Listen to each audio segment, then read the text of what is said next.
The artwork for this album's kind of weird. Vic is back, by the way, Vic Rattlehead. But it's weird because he's like ripping out of a body. And I think Chris Poland even said that the artwork he thought looked really stupid. So a thing I forgot to say is that Nick Menza was fired on Risk and they hired Jimmy DeGrasso. I think Jimmy DeGrasso's pretty good, but I'm just not a big fan of his drum sound.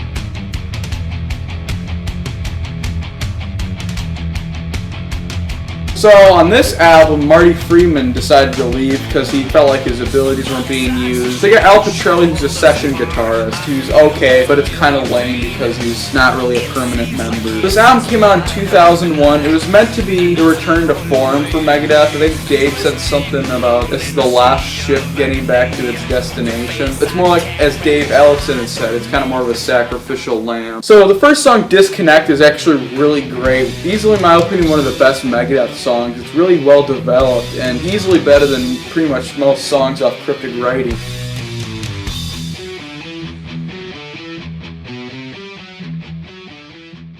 But then the album takes a massive dip. The World Needs a Hero, the title track, is absolutely awful. The frickin' lyrics are really corny. The bass and drum lines going throughout it are really, really corny and just cheesy all around.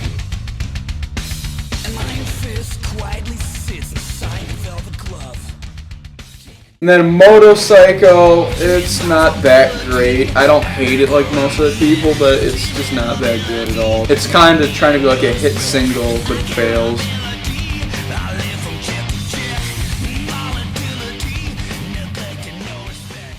What's interesting is the next song, 1,000 Times Goodbye, a lot of people really love it. I hate this song, yet pretty much every other person likes it. The chorus to me is like really, really cheesy. He says, I'll put pennies on your eyes, kiss your lip, last time goodbye. The riffs are really bad too, the dialogue is boring, the lyrics are terrible.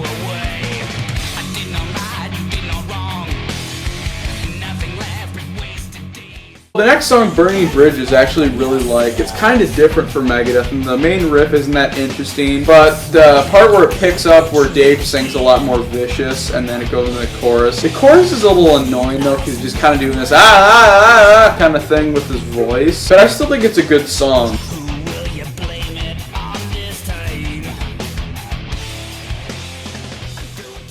Promises, another really great song. This is like this full straight ballad, and I don't think Megadeth had done like a full-on ballad like this before, but it's not lame because it's actually a really, really great song. The lyrics are pretty good. The melodies are amazing on the song as well.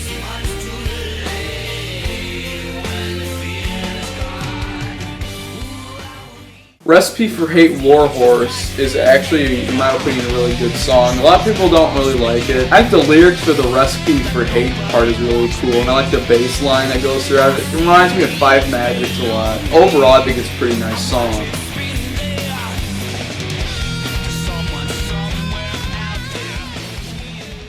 And then Losing My Senses is really, really weird. It reminds me of a fusion of Cryptic Writings with grunge. It sounds awful.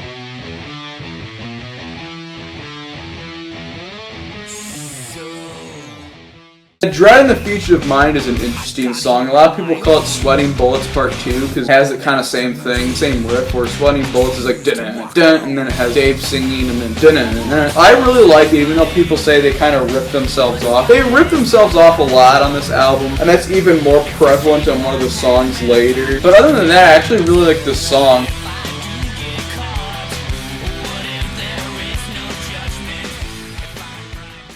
Next is this little cool instrumental called Silent Scorn, which I really like. It's a nice, beautiful instrumental.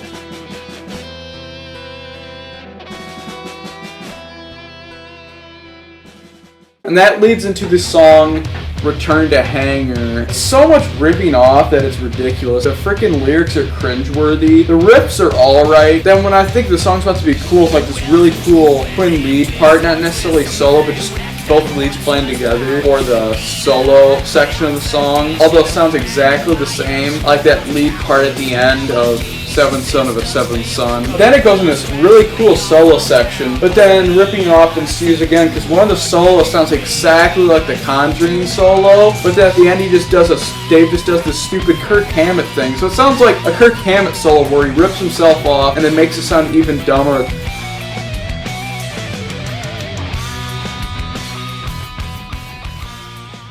Now, the next song's very interesting. We might have like the first epic Megadeth song. If you haven't noticed, there aren't really many at all long Megadeth songs, but I don't even think I've seen a 7-minute song. So it's a nice, really cool intro for the beginning of one, where it's like acoustics and then some electrics going over top of it. Dave's saying these like really creepy, eerie lyrics. I can't wait for this epic song.